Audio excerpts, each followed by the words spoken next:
Bienvenue sur ma chaîne ou bienvenue à toi si tu es nouveau ou nouvelle. Moi c'est Afro Queen. Aujourd'hui je voulais te parler de la structure des programmes dans les universités au Canada. Donc je voulais vraiment t'expliquer comment choisir ton programme, qu'est-ce que ça signifie un crédit, il y a combien de sessions par programme, etc. etc. Vraiment je vais faire de mon mieux pour vous expliquer la structure d'un programme dans l'université canadienne parce que moi-même, j'ai fait 4 ans à l'université d'Ottawa, 2 ans à l'université de Montréal, donc je me sens capable de vous l'expliquer comme ça. J'espère que ça va vous aider dans une certaine mesure, ok? Donc, lorsque vous faites le choix déjà de l'université, vous avez choisi l'université, là vous avez déjà fait un énorme pas parce qu'il y a tellement d'universités au Canada que bravo, vous avez choisi l'université qui vous plaît et qui vous intéresse. Donc maintenant vient le moment que vous devez choisir le programme d'études. Et chaque université a plein de programmes, au moins 50 programmes, 100 programmes, bref, plein de programmes dans toutes les universités. Donc la première chose que je pourrais vous conseiller de faire, c'était de regarder soit par domaine ou soit par faculté. Parce qu'en général, les universités sur leur site web divisent leur programme d'études par grand thème ou par faculté. Je vais vous parler de l'université d'Ottawa, étant donné que j'ai fréquenté cette université. L'université d'Ottawa, je pense qu'il y a 7 facultés. Je ne vais pas toutes les citer. Celle que moi j'ai fréquentée, c'est la faculté de sciences sociales. Donc, moi, qu'est-ce que j'ai fait? Je suis allée dans la faculté de sciences sociales et je me suis dit, bon, qu'est-ce qui m'intéresse dans la faculté de sciences sociales? Étant donné que j'avais fait un baccalauréat sciences économiques et sociales, ES, je me suis dit, bon, pourquoi pas continuer dans cette allée-là et faire un baccalauréat en sciences économiques, baccalauréat universitaire, j'entends. Donc, j'ai regardé quels sont les programmes en sciences économiques qui étaient offerts à l'université d'Ottawa. À ma surprise, j'en avais au moins 3, 4, 5, enfin, les programmes économiques et avec des domaines connexes. Donc, bien entendu, j'ai eu du mal à choisir. Mais l'autre stratégie que vous pouvez utiliser, c'est par exemple le nombre d'années d'études. Parce que un programme d'études, ce sera en fonction du nombre de crédits. C'est le nombre de crédits qui va déterminer la durée du programme. Donc, le programme que moi j'ai fait, le baccalauréat spécialisé en sciences économiques, avait 120 crédits, donc 4 ans.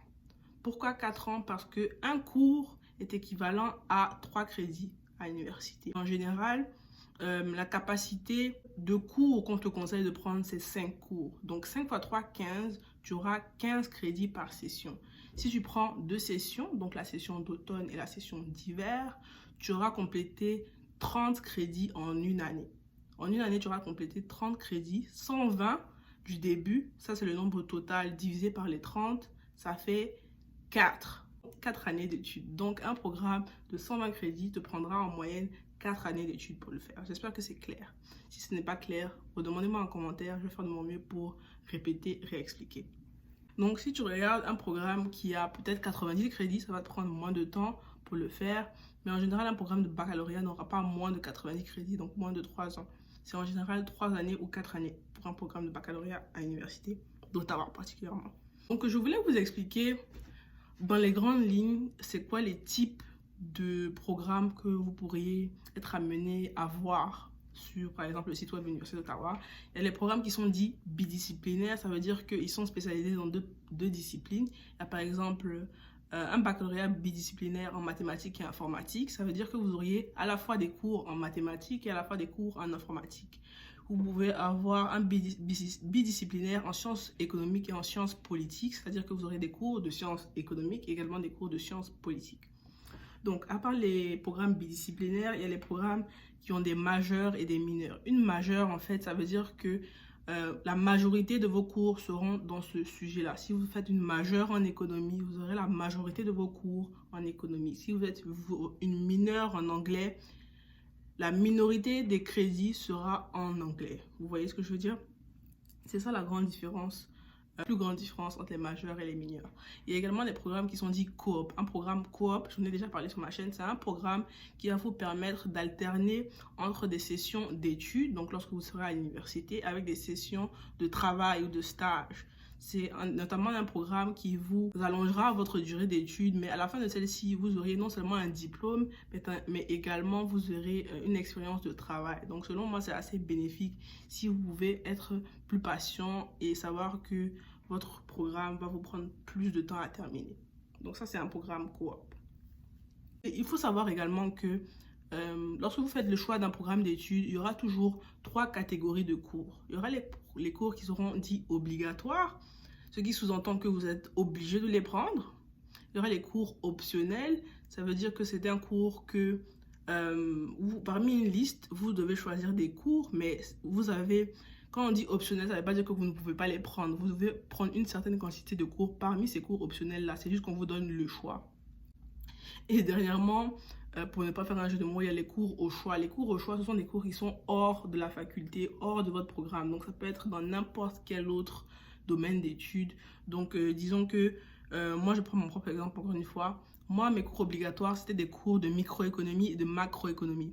Mes cours optionnels, c'était des cours comme je pouvais faire économie du développement, je pouvais prendre cours de probabilité.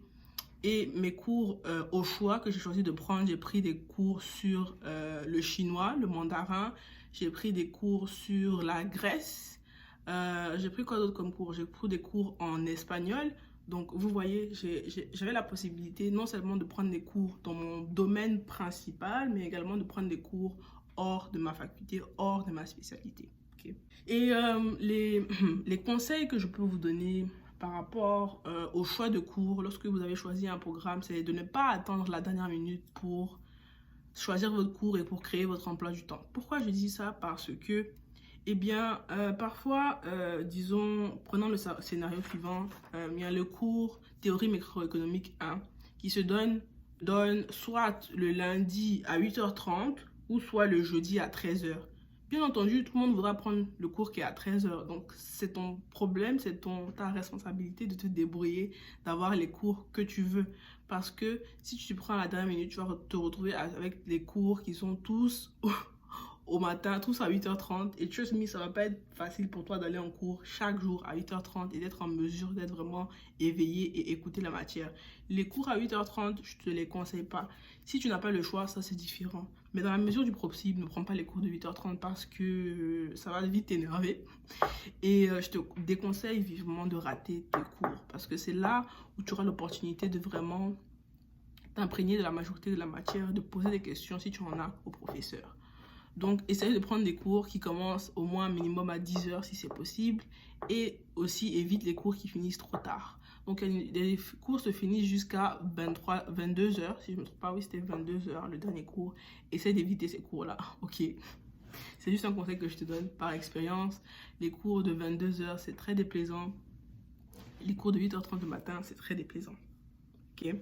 Et pour s'inscrire à un cours, tu fais comment? Tu dois ouvrir ton compte en ligne. À l'époque où j'étudiais encore à l'Université d'Ottawa, c'était UOZone. Donc, dans ton UOZone, tu avais l'opportunité de mettre un cours dans ton panier, de valider ce panier et ensuite le cours apparaissait dans ton emploi du temps. Okay. En parlant d'emploi du temps, je voulais vous montrer à quoi ressemblait mon emploi du temps à l'époque. Donc, voici à quoi ressemblait un de mes emplois du temps à l'époque où je fréquentais l'université d'Ottawa. Donc, vous pouvez voir que la majorité de mes cours commençaient à 11h30. Donc, le lundi, je n'avais pas de cours. Là, je pense que j'étais en troisième année, en troisième ou en deuxième année. Je sais plus.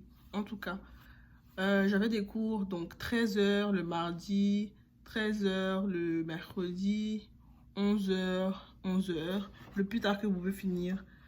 Moi, je finissais à 20h, mais il y a des cours qui vont jusqu'à 22h. Oh, désolé. Donc, c'est ça.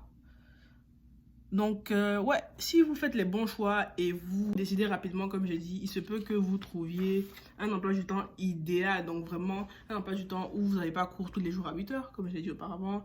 Un emploi du temps où il y a certains jours où vous n'avez pas cours du tout, comme le lundi ou le vendredi. Ça peut être cool. Ça peut être votre jour de repos ou un jour que vous prenez pour faire un petit job à côté.